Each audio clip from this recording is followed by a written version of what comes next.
Hey, it's me. Hello. Hey everyone, it's me, Katie. I'm back. Damn it, I said this so well before. Hi everyone, my name is Katie, and I think it was like that. I hate that I'm so like aware of everything. I hear like my breathing. Mm-hmm. It's very... You know what's great? What? Editing. Editing, I know. Yeah. What's happened in the last 6 years?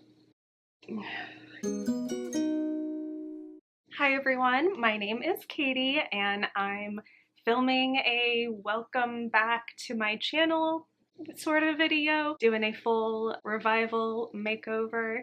The channel name has changed. Didn't really want to use like my full name yet because I'm not sure what I want to publish under. So for now we're just going with Katie's Reveries. This channel used to be sort of a booktube slash author tube kind of channel. While I am still staying within that realm, I no longer want to position myself as any kind of reviewer. I'm going to use this channel as a way to both hold myself accountable for writing and staying on top of it. I'm going to share my writing updates, I guess, my process, my progress, that sort of thing. I want to either be a source of entertainment, inspiration, or motivation. I don't know. I'm really just looking to share what I'm doing and create a little community of like-minded individuals, people who are both creators, readers, artists, that sort of thing, and people who would potentially maybe read my books one day, who knows.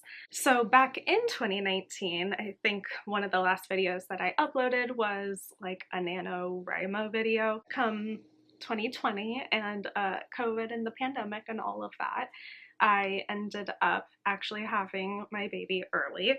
But I had a newborn fresh at the start of the pandemic, which sort of culminated into a bunch of trauma for me, and definitely like being holed up in a tiny little apartment, terrified with a newborn and my wonderful husband Charlie, just learning how to be a first-time parent in this really lonely and secluded and scary environment. It was all really difficult. So while it has taken a lot of time for me to feel settled enough to be at this point in my life, I do feel like I'm ready to take this on.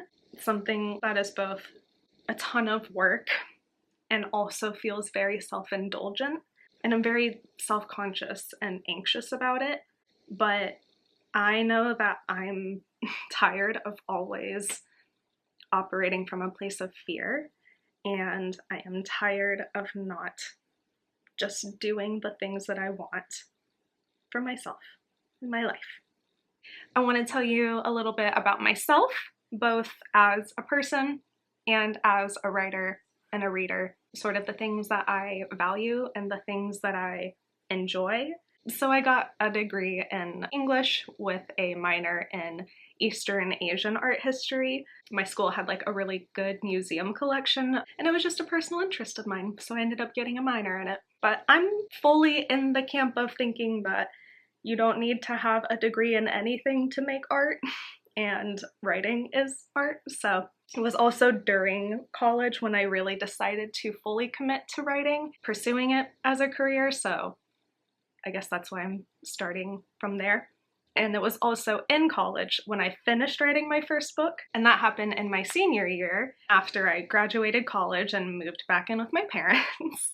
I attempted, well, over the summer, I edited that book fully as best as I could.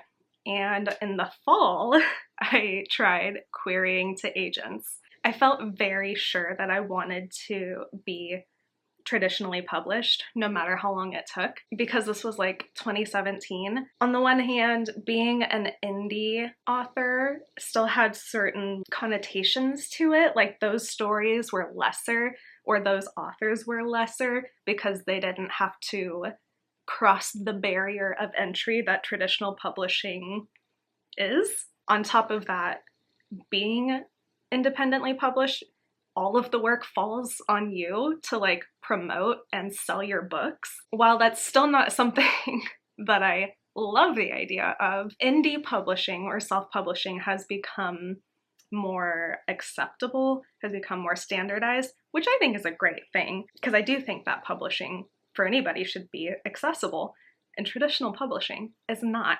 But I will say that, and this isn't something that I want to go into a lot of detail today, but I will probably talk about it at some point. The quality of stories in today's day and age, man, both from, self-published authors and from the traditional houses. So many of the stories that have been published in the last couple of years have really dropped in quality, it seems, compared to, I will say, pre-2020 times. And I, both as a reader and somebody who wants to write and publish books, I'm frustrated by that. But anyway, I wanted to traditionally publish back then, and so I attempted querying to agents. It didn't go anywhere, obviously. This was my first book, and I can have a whole other separate video where I kind of talk about the previous projects I've worked on. Your first story is typically not going to be the one that is worth publishing, and it was definitely a lesson that I needed to learn with this story specifically. It wasn't the right time to be published. It's probably not the right story to be published ever, really. Since that first project, I did write a couple of other manuscripts. Like I mentioned, there was the one in 2019 that I was working on. It was going to be a fantasy series, and I still have some hopes for that story idea, so I'm not going to talk too much about it. I have written 2 other full first drafts of books. I have outlined many, many, many stories and series. I'm definitely an outliner. I like to know what I'm writing before I write it. One of my outlines that I think it was for the fantasy project, but the outline itself is 30,000 words. So I would say high fantasy is definitely my number one top genre. I do read other books outside of the genre, but that's just where my heart lies. That's my heart and soul is fantasy, specifically high fantasy. I'm not as much a fan of urban fantasy or fantasy that takes place on Earth. I've always preferred fantasy worlds that are second world stories, Some of my favorite authors are Laini Taylor, Robin Hobb, Naomi Novik, and Cinda Williams-Chima, and Claire Legrand. But I would say that Strange the Dreamer by Laini Taylor is probably one of my favorite books. I don't know that I necessarily have a favorite book, but it's up there. I love fantasy stories that feel really whimsical and feel a little bit surreal, more fairy tale-like. And realism is cool and can be really impressive when done well. I just prefer the fantastic. That's why I love fantasy. I love magic. I love the beauty in it. The quirkier, the better, in my opinion. And I know that I have been sort of shitting on books that are released recently, but there have been some good recently released books that I've enjoyed. One of them's a full book, but all of these are short stories or started as a short story. So one that I read recently was Thornhedge by T. Kingfisher, who is an established fantasy author. But this was the first thing that I've actually read by her, and I really liked it. I thought it was a really sweet, sad, but very sweet story. I also read, I'm looking down at my list, A Harvest of Hearts by Andrea Ames. That one was also sad and a little bit grotesque, but mostly just interesting and kind of humorous way. Oh, that one was not a short story though. Why did I think that these? Oh, because I was also thinking of The River Has Roots by Amal El-Mohtar. That's right. And then you've probably seen people hyping up The Everlasting by Alex E. Harrow. I'm not done with that yet, but it's been I'm only a couple of chapters in, honestly, but it's really good so far. It's voice, a unique narration, I guess, in part because it's written in second person, but also it's really cool. So those are some good books that have come out recently. And then besides reading and writing, other things about me are that I am also just kind of generally an artist or a creator. I have been a lifelong drawer illustrator, I guess, painter. My mom is also a very artistic and creative person, and so she raised me in that sort of environment. I can knit and crochet, sew, I'll do clay, pottery, like I love it all. I also really like video games, both playing them myself and watching them. My husband actually works in video games, so they're sort of a significant part of our lives, as silly as that sounds. My favorites are the slower, more like vibes-based games. Growing up, I played a lot of Pokemon and also Harvest Moon / Story of Seasons, which is sort of the precursor to Stardew Valley. Something that I discovered in adulthood were deck builder roguelikes. A deck builder is a game where like you have cards, that it's like a turn-based combat thing, and then a roguelike it's a game where like when you die, you have to start over from the beginning. I think that's what defines it. The ones that I played the most and that are like my favorites are Inscription, incredible game. Also has an element of horror if you're into that. Probably my comfort game is Slay the Spire, at least right now, because my dad started playing it a couple months ago, and then it inspired me to replay it. So now I've been playing it when I'm not feeling so good, and it makes me feel better. And then the last one is called Wild Frost, and that one's just very cute and fun to play. And yeah, if I'm not doing any of that, I'm probably either hanging out with my family, hanging out with my friends, doing kids stuff, hanging out with my mom and thrifting, or doing, I don't know, cleaning the house. And with all that being said, I'm just here to promote love and empathy and human-made art. An aspect of me that you guys should know is my values and my ethics, and I am not someone who will ever endorse the use of AI, especially not in the form that it currently exists. It is harmful, both to us as a humanity, as individuals.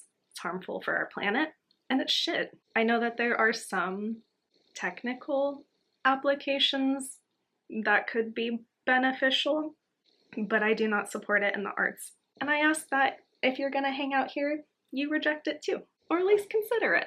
We need more genuine human art and connection more than ever right now. And this is going to be my contribution. So the kinds of videos that I'm planning to make on this channel are going to be mostly writing vlogs, I guess. I'm really just gonna be here, so I don't know if I'll just do like sit down updates or what, but I want to do like progress videos showing you guys my process of writing. I keep like motioning back here. This is where the magic happens. I don't know, I just want to connect. I want to show the highs and the lows of the creative process. I've been watching YouTube for a long time, and I've watched and learned from a lot of other authors on YouTube, and I just think that it would be really cool if one day I wrote a book that was someone's favorite book, or a book that inspires someone to become a writer or to pursue it as their job or something. How cool would it be for that person to go back and see my process from the beginning? And honestly, I just want the record for my own personal interest. I want to be able to go back and watch from the beginning as something was made out of nothing.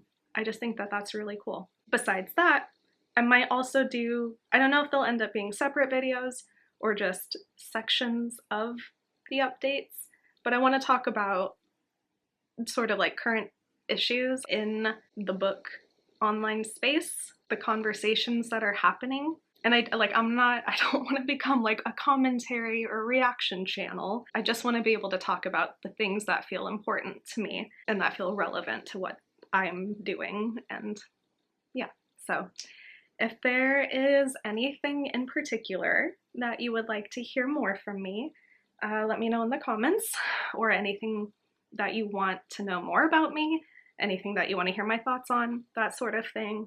mostly I also just want to make the content that people want to see. So whatever that ends up being, obviously within reason. I have to like making the videos too. My hope is that this channel can help to keep me on task, focused, connecting with other people, and hopefully providing some kind of entertainment or inspiration or conversation, I don't know, something of value for you. I want to cultivate a community of people here who are intelligent, empathetic, ethical, good people who expect more out of books and our communities and our people, you know? And yeah, so far I am hoping to maybe do roughly a video per week, but that might end up being more like a video every other week. I'm really hoping to find some kind of sustainable balance here for me, but the writing has to come first. Yeah, that's the goal, that's the hope. In my next video, I am going to actually talk a little bit about the writing that I'm currently doing and my goals for myself. So I hope that you will stick around for that, whether it's next week or the week after or whenever, we'll see, who knows. And yeah, thank you so much for watching and for giving me a chance or potentially a second chance. I hope that whatever your plans are for 2026, you feel like you have the time and the energy and the strength to fight for it, to stay strong this year. And if your goal is to just survive another year, I totally get it. That was me for the past couple of years, and that is totally fine. Okay, that's it. Thank you so much for watching, and I hope I'll see you next time. Bye! Stop looking at me. No. Sorry, I want to be supportive. No. Help as much as I can. Yes. We just gotta find the right spot for you right now. Yeah. Fuck. You okay? Yeah. It's like candy. I feel like I just go off on so many tangents. But that's just sort of the vibe around here. Good start.